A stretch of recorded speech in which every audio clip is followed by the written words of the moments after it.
en todo el crecimiento del neonato hasta que termina su edad infantil. Esto de aquí pues altera la marcha, la evolución de sus tejidos, alteraciones a nivel acetabulares. Este es uno de los trastornos más frecuentes que nosotros vemos en la consulta de ortopedia pediátrica infantil y es la principal causa para que en la vida adulta o en la adolescencia se desarrollen osteoartritis prematuras o desgastes articulares de la cadera. Todos los recién nacidos deben ser examinados las caderas. Eso es una norma obligatoria, ya que ustedes, si van a valorar un niño, es obligatorio en el examen físico neonatal que ustedes evalúen la cadera de estos niños, de este neonato. Y si es que estos niños no han tenido un control previo, pues es indispensable que ustedes lo valoren en su primer encuentro con el paciente. Dentro del desarrollo embriológico de la cadera vamos a saber que hacia la cuarta semana ya se están formando las yemas que van a dar lugar a los miembros inferiores y a nivel de la cara anterolateral del embrión. Hacia la octava semana ya vamos a ver que ya tenemos un esbozo cartilaginoso a nivel del neonato, perdón, a nivel del feto, y aquí vamos a ver ya los inicios de la formación acetabular y de la cabeza femoral. Dentro de la 11ª semana vamos a ver que ya se va formando la forma esférica de la cabeza femoral. Vamos a ver la presencia de un cuello corto a nivel del fémur y un trocánter que ya empiezan a aparecer como primitivos. Y aquí vamos a ver las alteraciones de las estructuras musculoesqueléticas. En adelante, a partir de la semana 11, vamos a ver que la posición fetal de la cadera va a ser uno de los puntos determinantes para ver si es que esta cadera presenta o no presenta displasia a través del desarrollo embrionario. Como ustedes pueden ver, la presencia de piernas cruzadas o extendidas o un paciente que durante toda su vida fetal haya estado sentado en el desarrollo embriológico, en el desarrollo del embarazo, va a afectar y va a predisponer a un desarrollo de una displasia de cadera. Dentro de la incidencia vamos a ver que puede ser variable de país a país. Sin embargo, el hecho de dar un diagnóstico temprano ha disminuido el índice de presentación de las displasias de cadera. Esta se va a presentar entre 1 en 1000 hasta 25 por 1000 nacidos vivos. En los países desarrollados, en realidad, al ser detectados con anticipación en las edades tempranas después del parto, después de que haya nacido el niño, estos son diagnosticados inmediatamente y los índices de displasia grave van bajando. Es así que apenas se presenta entre 1 a 3 casos por cada 1000 nacidos vivos. En países en desarrollo como el nuestro, se pueden presentar de 4 a 14 por cada 1000 nacidos vivos y en cambio en los nativos americanos se pueden presentar entre 25 a 50 casos. Es decir, nosotros nos encontramos con una alta frecuencia. El hospital que más evalúa estas displasias de cadera o el de más referencia nacional para las displasias de cadera es el Hospital Vaca Ortiz de Quito. En este, pues, se ha hecho estudios en los cuales se presenta una incidencia de 15 en cada 100 nacidos vivos. Imagínense el índice tan alto que presenta nuestro país. Es bastante alto en comparación a los países desarrollados.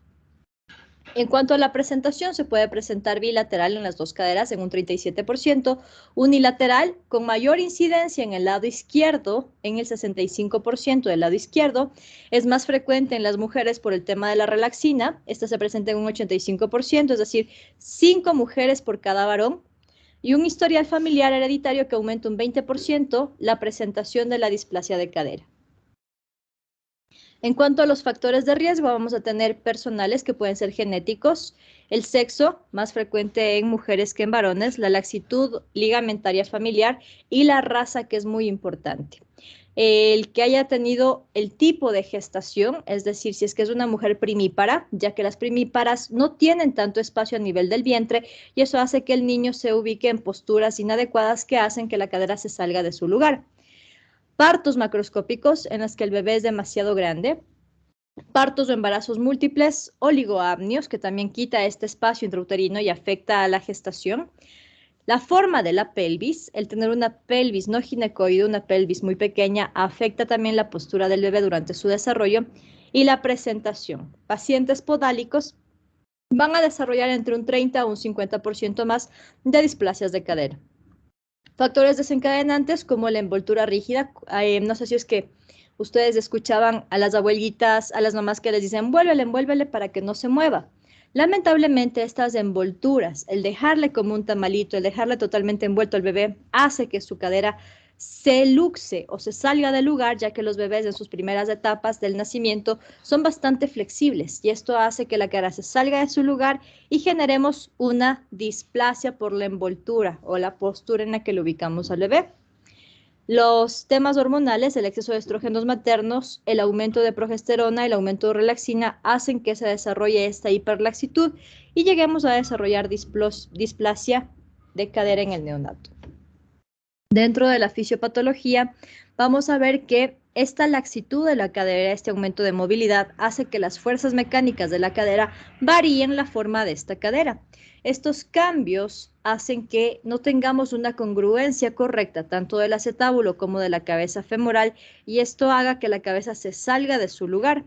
Vamos a ver que puede haber una protrusión de la cabeza, es decir, un fémur demasiado grande y un acetábulo muy pequeño, una hipoplasia a nivel acetabular, es decir, que no hay un crecimiento correcto de la ceja acetabular, una laxitud ligamentaria que permite un amplio movimiento y que permita la salida de esta cabeza femoral de su núcleo, de su zona acetabular. Dentro de los estímulos que ayudan a la generación correcta de un acetábulo, vamos a tener la pérdida de profundidad, como les mencionaba, un techo plano, es decir, un acetábulo que no forme este arco correcto, que no le dé una congruencia correcta a la cadera.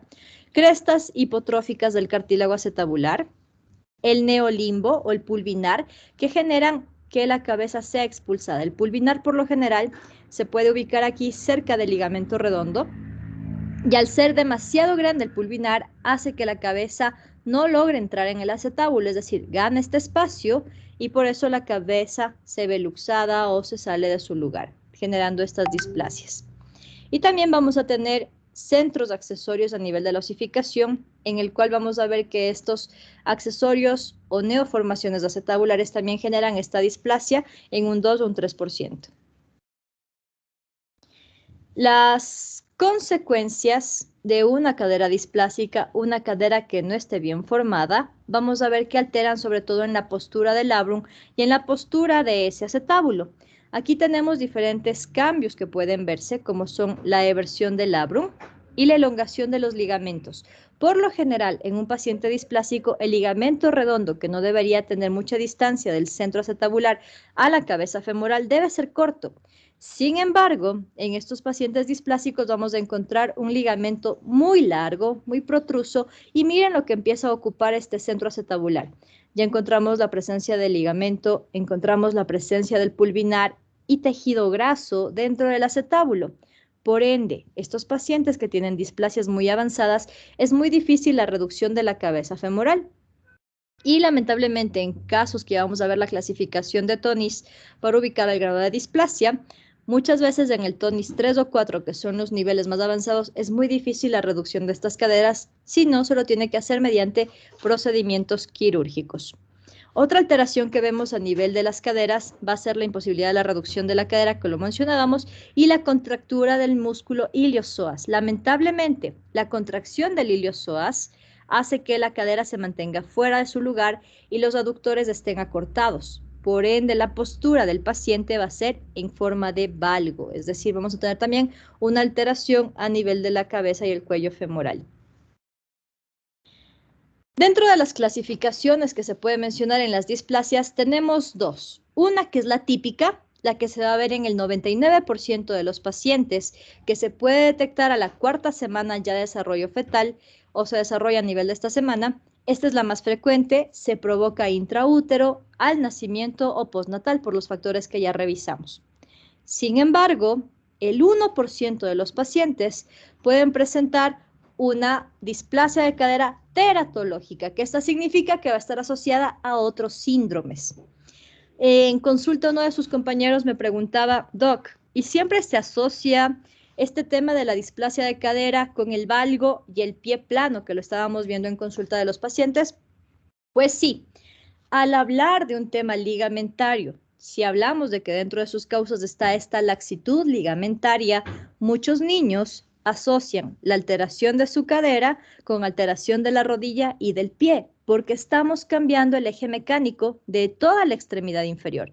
Si yo no tengo un buen sustento a nivel de la cadera, ese niño tiene que buscar formas para caminar, formas para apoyar su extremidad. Y eso hace que estas displasias de cadera se acompañen de una rodilla valga, se apoyen también de un pie aducto, de un pie plano, de un pie laxo. Entonces, son combinaciones que se dan por hiperlaxitudes. Pero miren que acá en el 1% también pueden ser por algún síndrome, sobre todo síndromes neurológicos, que hacen que se desarrolle esta displasia. Dentro de nuestra valoración clínica, en pacientes que vayan de los 0 a los 3 meses, 2 maniobras infalibles que ustedes tienen que saber hacerlas. La maniobra de Barlow y la maniobra de Ortolani. ¿Qué buscamos con Barlow? Lo que vamos a hacer es una aducción de la cadera y presión posterior. En una cadera laxa, en una cadera que no está estable, que no tiene un buen techo, que tiene malformación de la coxa, vamos a ver que con esta maniobra logramos sacar a la cadera y luxarla hacia atrás. Cuando hacemos esta maniobra, por lo general sentimos un clic. Pero esta maniobra solo es óptima hasta los 3, como tope 4 meses, ya que después de esto, los ligamentos ya empiezan a transformar la postura de la cadera y ya no es valorable. Ortolani lo que hacemos en cambio es a esa cadera que está fuera de lugar, a esa cadera que está luxada, le hacemos la maniobra de abducción y presión, que es para reducir la cadera y centrarla en el acetábulo. Vamos a sentir también un clic para reposicionar la cadera y vamos a ver si es que es positiva, ¿ok? Tanto Barlow como Ortolani son pruebas positivas para displasia de cadera, efectivas de 0 a 3 meses, máximo 4 meses. Repito esto porque en realidad, pasado esta edad, ya no es una prueba óptima u objetiva. Vamos a tener diferentes clasificaciones, como son una cadera subluxable, que son estas caderas inestables, y en una cadera subluxable nos sirve Barlow, porque en esta cadera que es laxa inestable, logramos lujar la caderita haciendo esta maniobra de Barlow y sentimos un clic. Ojo que estas maniobras son indoloras, porque a veces los papitos se asustan, ¿no? Dice, le siento un clic, se está saliendo la cadera del lugar y claro, el papá se va a asustar, pero son maniobras indoloras. En realidad las displasias no le dan dolor al bebé. En cambio, en esta maniobra de Ortolani es para las caderas luxadas, quiere decir que al estar afuera y al reposicionarla en su lugar correcto, va a dar una maniobra positiva. Más o menos para entender qué es lo que sucede en esta maniobra, en la cadera luxable, cuando hacemos esta maniobra de Barlow, ¿no es cierto? Lo que estamos haciendo con la abducción y presión posterior, miren cómo se sale el acetábulo del lugar, cuando no tiene este buen contingente, cuando no tenemos una buena formación acetabular, logramos hacer que la caderita se salga hacia la parte posterior. Estas caderas subluxables están compuestas sobre todo de un acetábulo parcialmente formado, que no tiene una buena congruencia, una pérdida de elasticidad de la cabeza femoral y un acetábulo poco profundo, se sale con facilidad del lugar. En cambio, en la cadera subluxada, en la cual vamos a tener que hacer esta maniobra de abducción y reducción, al abrir las piernas y al reducir la cadera en su lugar, hacemos que una cadera que está fuera del lugar ingrese en el acetábulo y se reduzca. En pacientes mayores a los 6 meses, en pacientes más grandes, como les mencionaba, estas maniobras ya no son tan efectivas. Sin embargo, nos vamos a apoyar de otras maniobras, como van a ser los pliegues asimétricos. Esto es muy importante. Generamos extensión de las extremidades y vemos que los pliegues alrededor de la pierna, nalgas, no están al mismo nivel. Esta simetría de pliegues, como lo podemos ver acá, ya nos da una sospecha muy alta de que este paciente tiene displasia, ya que sus piernas no están simétricas, ¿verdad? Y la prueba más indicativa, en este caso en los pacientes mayores de 6 meses, es la abducción de caderas. Los pacientes con displasia, en un 80% de ellos, tienen limitación a la abducción de cadera, no logran topar la camilla. Cuando ustedes quieren abrir sus piernitas, haciendo la comparación contralateral, la cadera no se abre completamente, tienen restricción. En pacientes más grandes, pasados los 8 a 18 meses, vamos a ver que incluso ya empiezan a presentar acortamiento de extremidades. Acá tenemos la prueba de Galeazzi y la prueba de Alice, que esto siempre lo vemos en consulta. Importantísimo verificar la longitud de extremidades. Hay pacientes que lamentablemente llegan a los 10, 14, 15 años y nunca se dieron cuenta que tenían un acortamiento de extremidad y los papás vienen a consultar por pequeños dolores en columna o pequeños dolores en pie o rodilla y lamentablemente el problema se encontraba en sus caderas. No fueron valorados correctamente. Dentro de la evaluación clínica, muy importante valorar la marcha y las posturas. Siempre acuérdense de la inspección. Una marcha disbásica por una cadera va a generar Trendelenburg positivo, es decir, una marcha de pato, ¿no es cierto? Vamos a ver que lamentablemente hacen compensación del glúteo y la pelvis para poder caminar. Esta falta de sostén a nivel acetabular hace que su cadera se salga del lugar y ellos generen esta marcha en Trendelenburg o marcha de pato. La postura, que es el signo de Duchenne, en el cual vamos a ver un aumento de lordosis compensatoria por esta displasia de cadera, vamos a ver que en estos pacientes hay un aumento en esta curvatura lumbar, en esta zona de lordosis, ¿no es cierto? Y vamos a ver un acortamiento de la parte muscular posterior viendo este signo de Duchenne. En cuanto a los estudios o qué debemos solicitar para poder investigar si hay o no hay displasia de cadera, igual nos vamos a basar en edades. Súper importante. A partir de los 0 a los 3 meses, el estándar o el gold estándar de oro para el examen radiológico, de estos pacientes es la ecografía. De 0 a 3 meses, ¿qué estudio puedo pedir si estoy sospechando de una displasia? Clínicamente ya tengo un Barlow positivo, un Ortolani positivo, le debo solicitar una ecografía. Es el gold estándar de oro para pacientes entre los 0 y los 3 meses. ¿Qué voy a ver?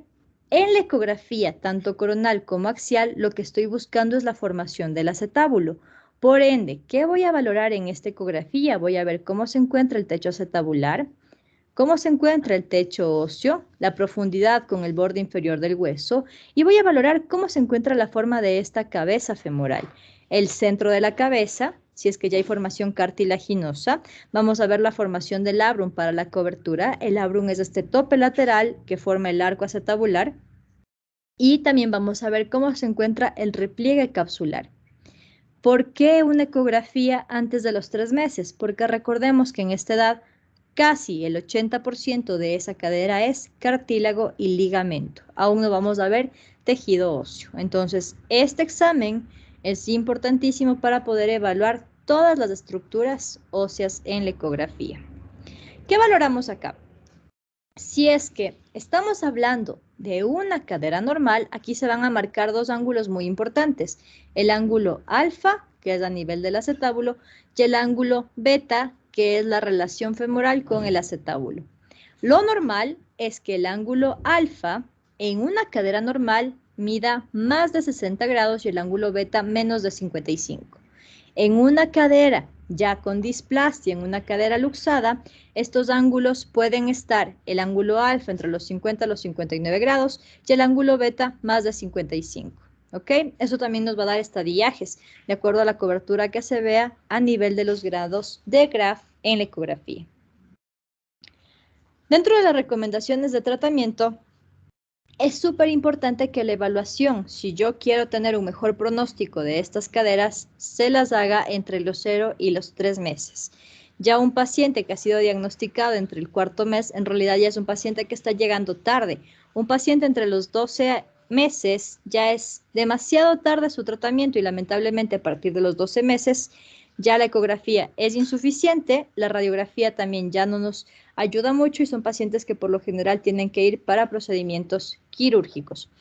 Se han visto en los estudios que este estudio de la ecografía y los grados de Graf nos ayudan solo entre los 0 máximo hasta el 4º mes. A partir del 4º mes vamos a basar nuestros estudios en radiografías.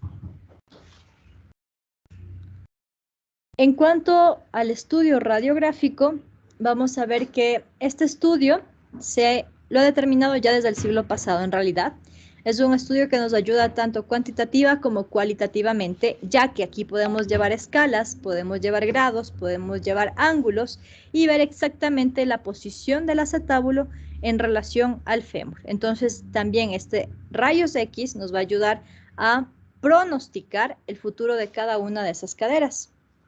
Sin embargo, en menores de 4 meses existe un riesgo, ¿no? Ya que estamos hablando de radiología, estamos hablando de un mutágeno en menores de 3 meses. Pasados estos 3 meses, el examen que es prioritario en estos pacientes, pasados los 3-4 meses, va a ser el rayos X.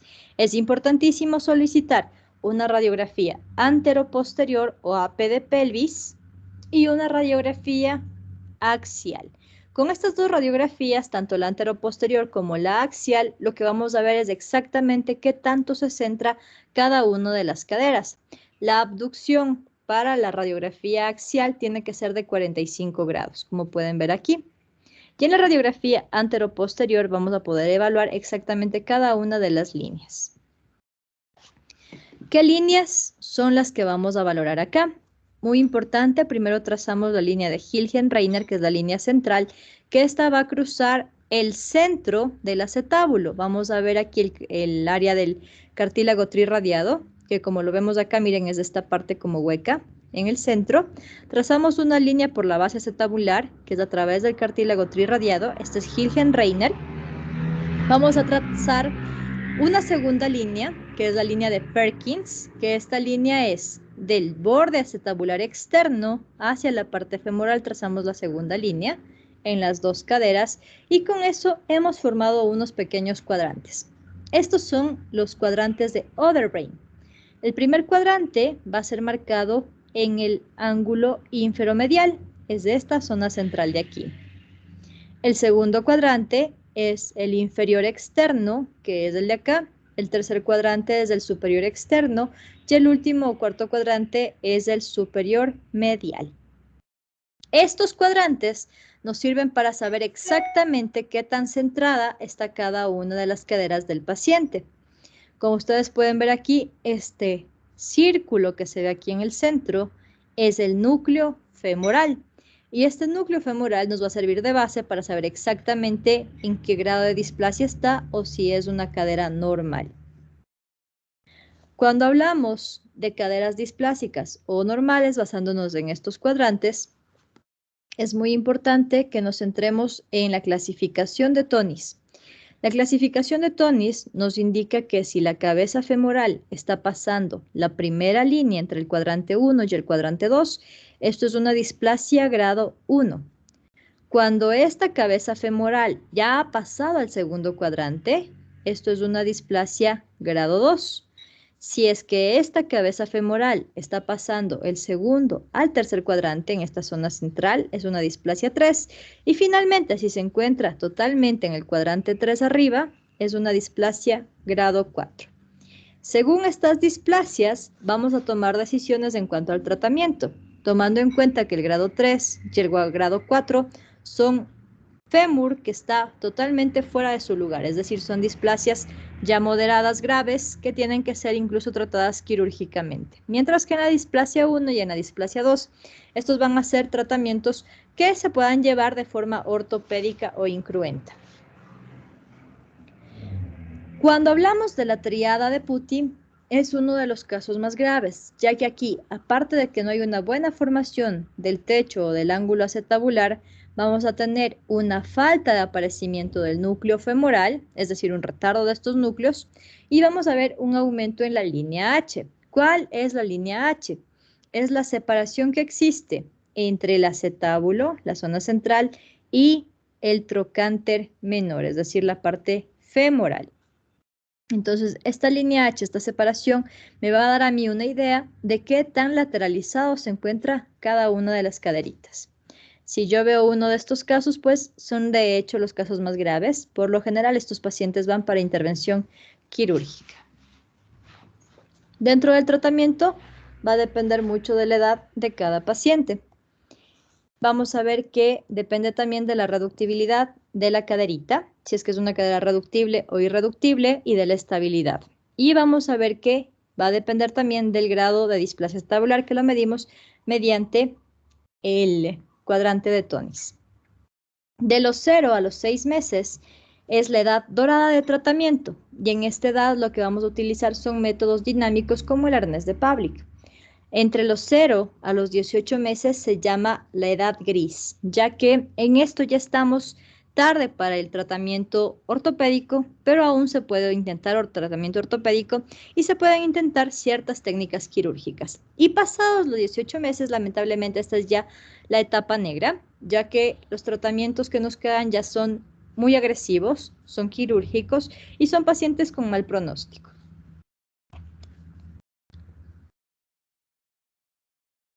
Chicos, denme un segundito, se me está yendo la conexión. Denme un momento.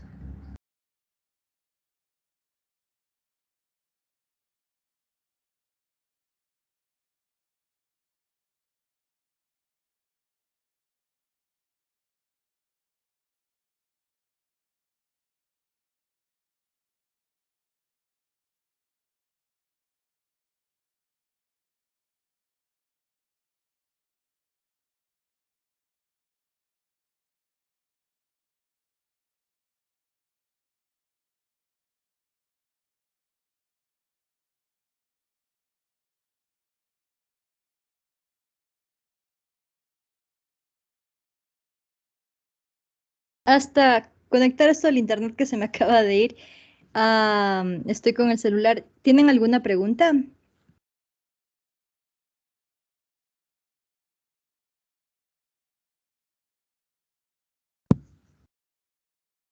¿Está entendido lo de los cuadrantes?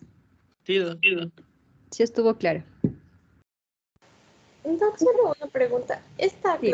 Esta maniobra de Galassi y Alice, que era para ver la simetría de las piernas, ¿es lo mismo las dos o cuál es la diferencia entre ellas? No, ya te comparto esa parte. La una, que esta es Galeazzi, es para ver acortamiento femoral, mientras que Alice es para ver acortamiento tibial. Y es muy importante diferenciar esas dos, porque con eso sabemos exactamente si es que es cadera o es rodilla o pie. Ya les voy a compartir. Denme un segundito. Listo, gracias, Doc.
Ahí sí se ve.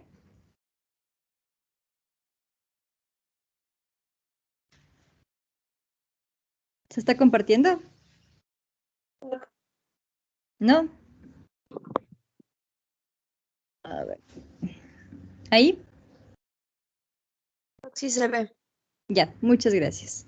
Entonces, ¿cuál es la diferencia entre Galeazzi y Alice? En realidad esta imagen de acá no está muy objetiva. Galeazzi lo que va a valorar es el acortamiento femoral. En esta maniobra lo que tenemos que hacer es flexionar las rodillas de la paciente, pero con las extremidades extendidas. Más o menos, te lo marco acá. Lo que hacemos es que las piernitas se flexiona la cadera, pero se extiende la extremidad. Se flexiona la cadera y se extiende la extremidad. Esa es la prueba de Galeazzi. Mientras que Alice lo que hacemos es exactamente flexionar completamente las rodillitas y hacer que asienten los pies sobre la camilla. Esa es la diferencia. En esta de acá lo que voy a ver es si es que hay un acortamiento a nivel del fémur y en esta de acá voy a ver si es que hay un acortamiento a nivel de las tibias. Cuando estas pruebas son positivas, tengo que sospechar, sobre todo en Galeazzi, de si es que hay un acortamiento de tipo femoral. No sé si quedó un poquito más claro. Sí, Doc, gracias. Ok. Entonces, avanzamos.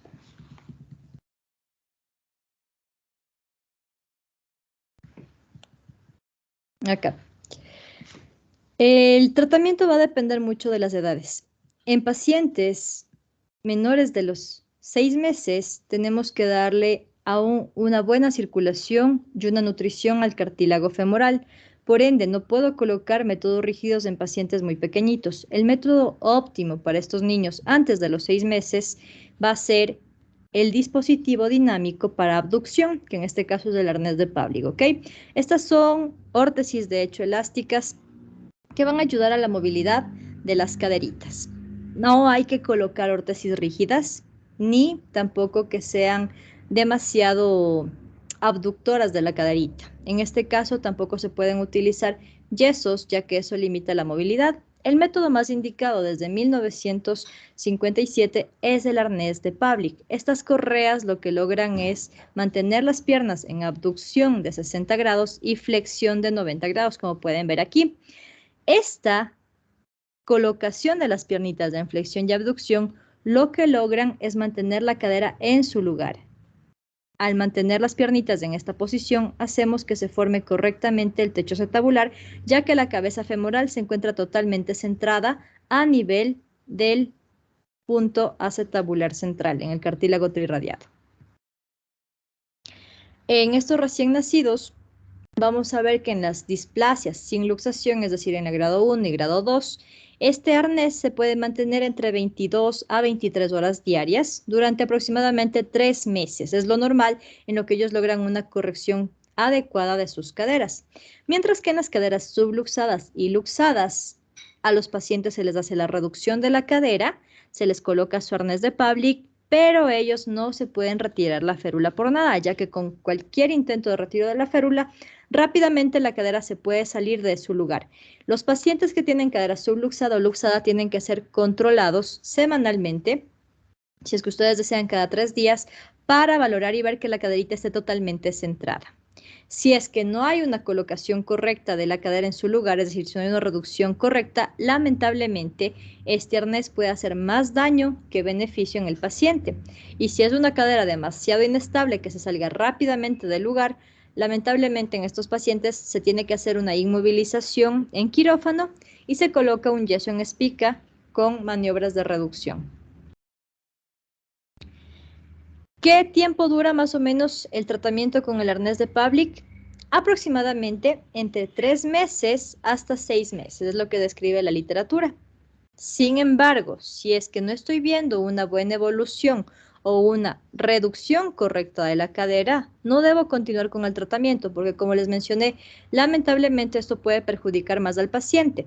Al mantener las caderas abiertas, como ustedes ven aquí, y flexionadas, ¿qué sucede si es que el arnés está mal colocado? Lamentablemente le quitamos la circulación a la zona de la cabeza femoral y podemos causar la enfermedad de Pavlik, que es una necrosis o una región avascular a nivel de la cabeza femoral. Entonces, tener mucho cuidado de la colocación y la vigilancia de estos aparatos, pese a que sean dinámicos.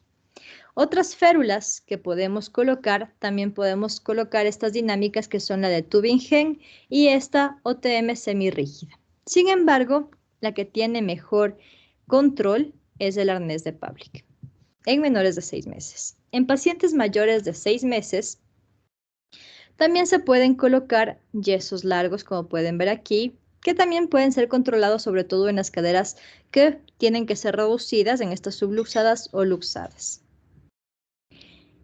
Algo muy importante y que siempre todo pediatra va a preguntar es, ¿le puedo enviar el doble pañal o los triple pañales? Prohibido totalmente los doble pañales y los triple pañales. Esto no es un tratamiento ortopédico, no es algo que podamos controlar. Y lamentablemente el doble pañal o el triple pañal lo que genera a nivel de la zona ilíaca es aumento de presión en la región vascular y puede generarse una necrosis avascular de la cabeza femoral, ya que estamos generando mucha presión sobre la región inguinal. Entonces, los doble pañales y triple pañales no es tratamiento de displasia de cadera, y eso quiero que quede muy claro, chicos. Esto puede perjudicar más al paciente, no le estoy haciendo ningún tratamiento y le puedo generar un daño de sus caderas.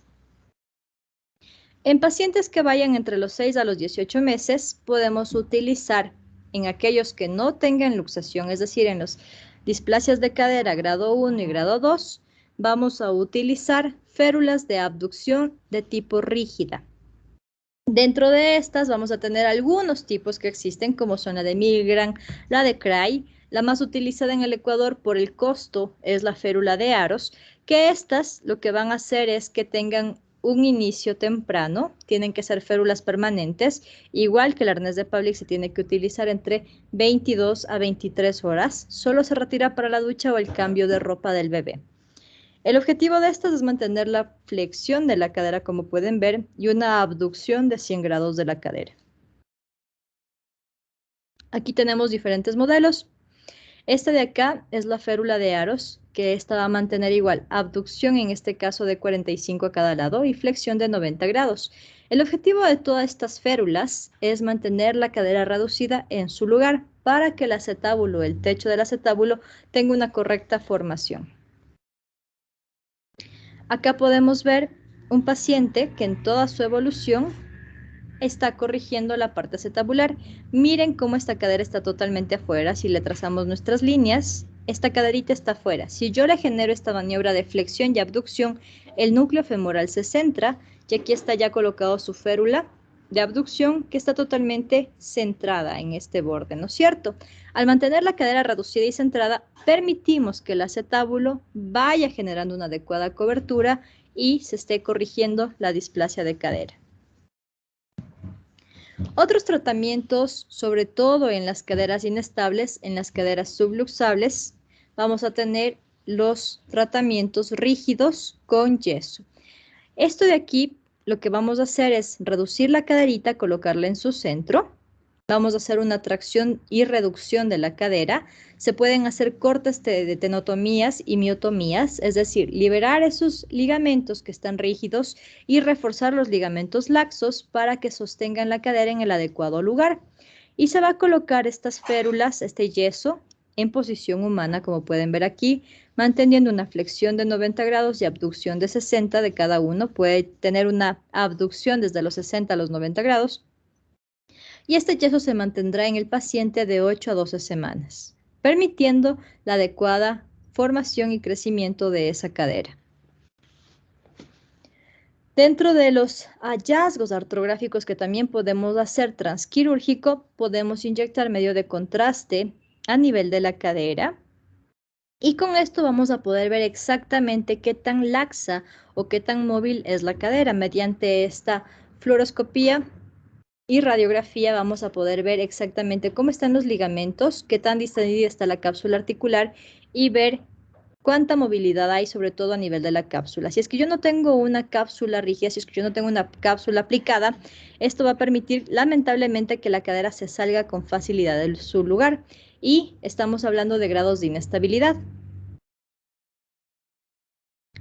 Para la colocación correcta de este yeso, nosotros utilizamos una mesa pelvipédica o para el yeso pelvipédico que permite el mejor manejo del paciente durante la colocación de su yeso. Como les mencionaba, la posición es en flexión de 90 hasta 120 grados, una abducción que puede ir entre los 45, 55 hasta 90 grados dependiendo del grado de estabilidad que tenga el paciente y el yeso se tiene que mantener 12 semanas para la corrección de esa displasia.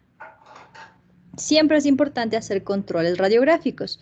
Los controles radiográficos para evaluar la reducción y la estabilidad del acetábulo se los hace mensualmente.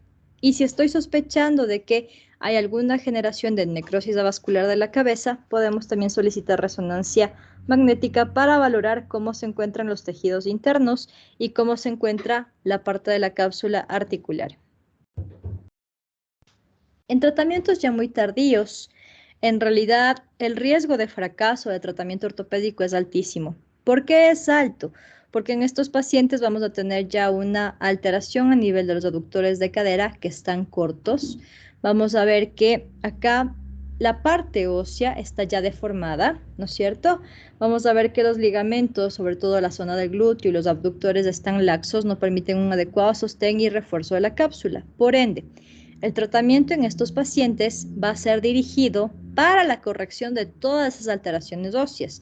En pacientes pasados los 18 meses, lo que nosotros hacemos es tenotomía de los aductores, reducción, que puede ser mediante vía de Lubdorf, son diferentes abordajes que hacemos, vía anterior para la cadera, osteotomías femorales o corte a nivel del fémur, osteotomías acetabulares para corrección del techo o simultáneas cirugías combinadas. Acá podemos ver una paciente con una displasia de cadera que acudía a la consulta porque su marcha claudicaba, es decir, encontramos una marcha en Trendelenburg y la consulta de la mamá era: mi hijita camina como patito, mi hija no tiene una buena marcha y se cae con frecuencia, 2 años, 5 meses, es decir, ya pasamos las etapas de oro y esta paciente vino ya con esta displasia avanzada. En este caso se la clasificó como una displasia Tonis 4. Y en cuanto a ella, al hacer estas maniobras, ¿no es cierto?, la placa de Lowenstein, que es con la abducción de las piernitas, esta placa axial, vemos que la cadera asciende sobre el acetábulo, ¿no es cierto?, es totalmente irreductible. Por ende, en este caso, todo el componente de la zona ligamentaria está distendido y hay malformación ósea, hay malformación a nivel del fémur y tenemos displasias ligamentarias también. En este caso, lamentablemente, la paciente tiene que ser intervenida quirúrgicamente. ¿Qué tratamiento se les propone? Se les propone, en el caso de los pacientes que vayan desde los 18 meses hasta los 8 años, se pueden hacer cirugías de reorientación acetabular para ganar esa cobertura, centrar el fémur que está totalmente afuera y tener una mejor estabilidad de esa cabeza femoral. A estas cirugías se las llaman cirugías de Salter. Estas cirugías lo que ganan es una cobertura anterolateral, mejoran ese desplazamiento acetabular anteroinferior, se utiliza un autoinjerto para mejorar esa cobertura, como pueden ver aquí, y mejoramos el ángulo de corrección entre 10 a 15 grados. Muchas de las veces cuando se reduce una cadera que está totalmente fuera y se la coloca en su centro, vamos a ver que puede generarse compresión de la cabeza femoral. Por ende, para mejorar esa compresión y evitar daños de la cabeza femoral en el paciente, lo que hacemos también es un corte a nivel del fémur para que esta piernita quede igual en dimensión a la otra pierna contralateral. Entonces hacemos una osteotomía femoral y a esto se lo fija con unas pequeñas placas acá. Como pueden ver aquí, esta es la placa transquirúrgica, se ha hecho un corte a nivel del acetábulo, se logra la cobertura de la cabeza.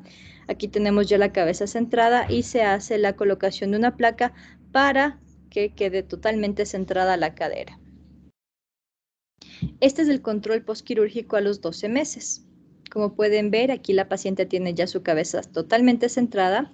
Hay la formación del acetábulo para la cobertura de esa cadera y el fémur está con una buena angulación. Aquí vemos la misma paciente a los 24 meses y miren cómo ellos van corrigiendo la forma de su caderita, ¿no es cierto? Ya no está acá afuera.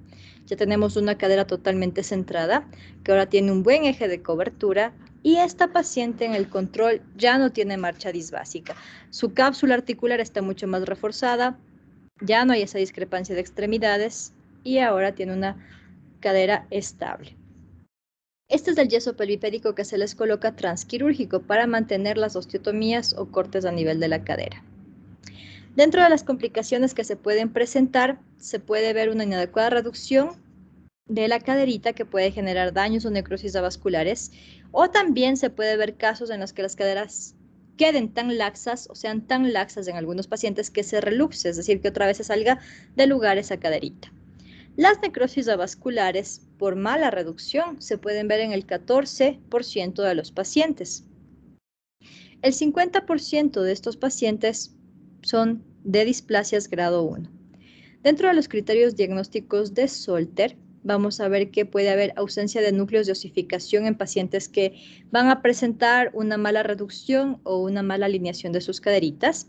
Vamos a ver que estos van a presentar un daño a nivel de la cabeza femoral. Se pueden ver también detención en el crecimiento del núcleo femoral en pacientes mayores a 1 año después de la reducción en seguimiento.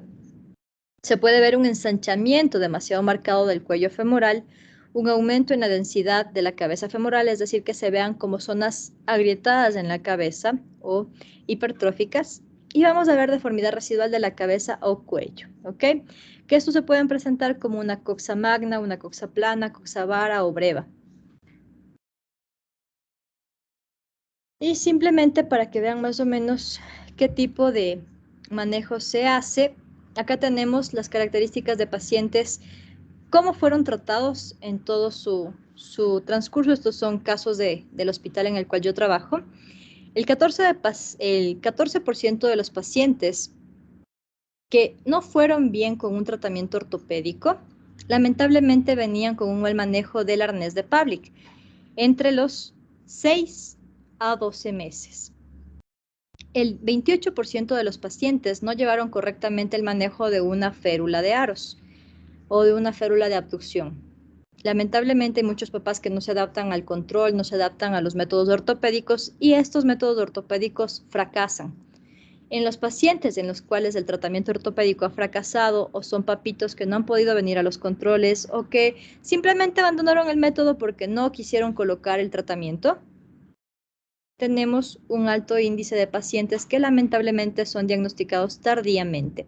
Pacientes entre los 18 meses a 5 años, miren que son 22 pacientes, es altísimo. Y esto no puede seguir pasando, no podemos dejar de diagnosticar en edades de oro de tratamiento. En los pacientes que no pudieron ser diagnosticados, lamentablemente en ellos ya nos quedan tratamientos quirúrgicos, que como ustedes pueden ver en las imágenes son tratamientos bastante agresivos, ¿no? Esto ya lo vimos. Son tratamientos que tenemos que hacer abordajes. En este caso lo que utilizamos es la vía de Smith-Peterson, como pueden ver acá. Abrimos una línea desde la cresta ilíaca, exponemos toda la parte acetabular de la caderita y la zona femoral. Ingresamos, cortamos los ligamentos o desinsertamos lo que es el sartorio y el recto anterior para poder acceder a la cadera. Como pueden ver acá, hacemos un corte en los aductores de la caderita y en este caso exponemos la cabeza femoral. La cabeza, por lo general, cuando son pacientes con displasias o caderas muy luxadas, lo que sucede es que ya las encontramos totalmente acá afuera y apenas hacemos el abordaje, aparece la cabeza femoral de los pacientes. Como pueden ver aquí, miren que aquí está el ligamento redondo. Hablábamos de que el ligamento redondo en estos pacientes es súper distendido, es súper grande y miren aquí está el ligamento redondo. Esta es la cabeza femoral y está ya totalmente fuera, ¿no es cierto? Esto es algo que debería estar dentro del acetábulo.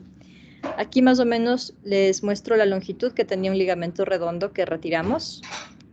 Es bastante largo, 5 centímetros, cuando un ligamento debería medir máximo de 0,5 a 1 como tope, y acá medía 5 centímetros de largo este ligamento redondo, súper amplio.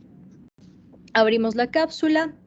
Aquí pueden ver lo que es la osteotomía a nivel femoral. Se hace un corte del fémur para poder reducir esa cadera, porque como la piernita estuvo todo el tiempo fuera, este fémur también genera tensión, entonces tenemos que hacer osteotomía subtrocantérica. Colocamos estas plaquitas para fijar esa zona de osteotomía. Desrotamos la pierna y la maniobra de Solter se hace cortando esta zona del ilíaco. Pasamos una sierra de Gigli desde la escotadura ciática hacia la parte ilíaca y cortamos esta rama para girar el ilíaco y darle la cobertura a ese acetábulo. Entonces, ¿qué hacemos? Cortamos con esta sierra de Gigli, traccionamos esta parte del ilíaco y en esta zona que queda abierta, como pueden ver acá, acá nos va a quedar una brecha abierta, colocamos un injerto óseo. Este injerto óseo se toma de la rama ilíaca. Y más o menos queda así. Aquí ya está esta zona del acetábulo girada. Colocamos el injerto óseo y finalmente se colocan unos clavitos roscados, como ven acá estos clavitos, para fijar esa zona del injerto. Una cadera totalmente fuera de su lugar, desorientada, con mala formación en los tejidos, se la reduce y se la coloca en su lugar, como pueden ver acá. Aquí está fijada con los clavos, aquí está la osteotomía femoral y esta paciente ahora ya tiene un buen sostén. Aquí ustedes pueden ver el control a los 6 meses de otra pacientita, el control a los 12 meses, que van bastante bien con estas cirugías. Sin embargo, el objetivo de todo esto es que el paciente no llegue a un acto quirúrgico, sino que sean pacientes que son diagnosticados previamente.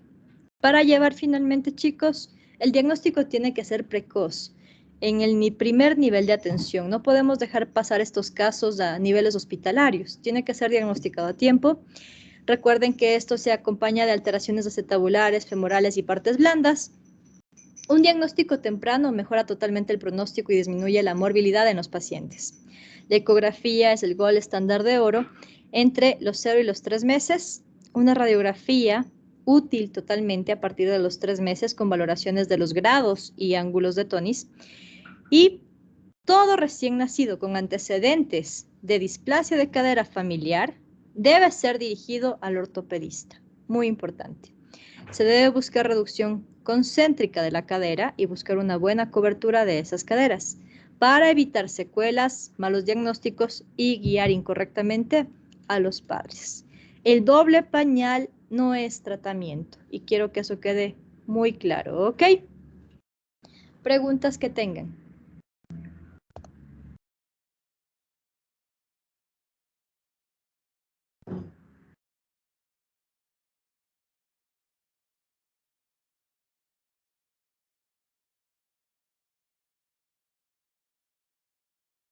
No creo, Doc.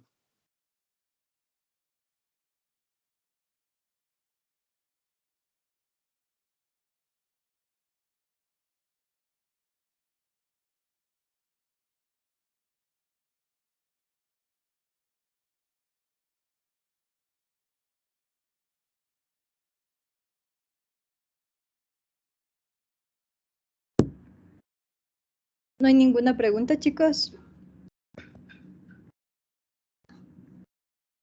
No, Doc. Quedó clarísimo, displasia de cadera. Ok. La parte de columna, ya que se nos fue el tiempo, la vamos a ver.